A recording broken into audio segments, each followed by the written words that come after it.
La France sait maintenant qu'elle a besoin d'une capacité autonome de renseignement militaire.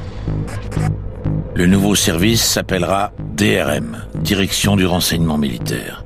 Il est créé le 16 juin 1992. Quand François Mitterrand prend la décision de lancer un satellite militaire d'observation de la Terre, il sait qu'il sera mis en orbite 4 ans plus tard par son successeur. Jacques Chirac est élu en mai 1995. Dès le mois d'août suivant, il sera le premier président français à posséder un œil dans l'espace. Son nom, Hélios, du nom de ce dieu grec qui voit tout, qui sait tout, à qui rien n'échappe et qui rend toute chose visible et présente. Dès 1995, la France entre dans le club très fermé des nations pouvant prendre des clichés ultra précis depuis l'espace. La résolution exacte de ces images demeure un secret d'État. Elle est de quelques dizaines de centimètres. À partir de ce moment-là, la position de la France était totalement différente. Nous n'avions pas des renseignements, évidemment, sur l'ensemble du monde. Mais la grande différence, c'est que les autres ne savaient plus ce que nous savions. Et par conséquent, leur attitude vis-à-vis de nous était totalement différente. Parce qu'ils pouvaient toujours s'imaginer qu'on savait.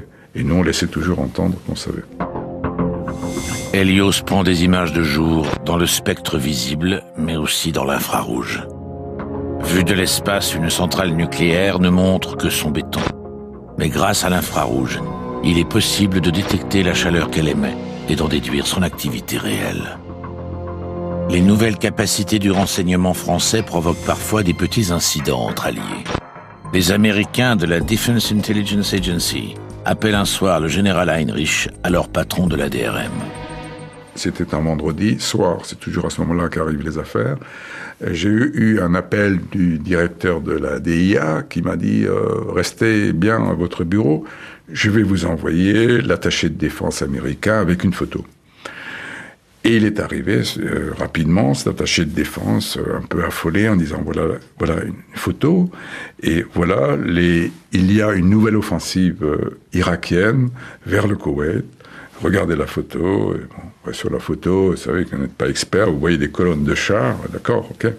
Donc j'ai appelé mes experts. Bon, l'Américain est reparti et mes experts sont revenus 5 minutes après avec les mêmes photos.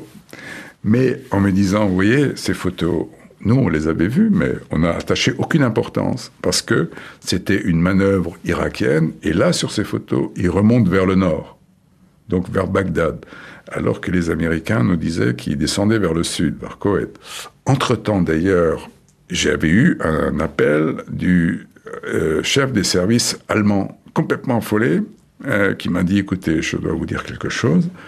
Les Américains, voilà ce qu'ils m'ont dit, et nos hommes politiques commencent à s'inquiéter. Et je dis à ce moment-là aux Allemands, écoutez, rassurez vite vos hommes politiques, dites-leur que c'est un faux renseignement, qu'il ne se passe rien, nous avons toutes les preuves. Bon, j'ai dû lui répéter 3 fois pour qu'il soit bien sûr, mais lorsque j'ai rappelé les Américains, ils ont un peu hésité, puis ils m'ont rappelé en me disant « Écoutez, c'est une erreur effroyable de nos experts. Globalement, ils ont confondu le nord et le sud. » Bon, par courtoisie, je fais semblant de le croire, mais je connais la qualité des experts américains.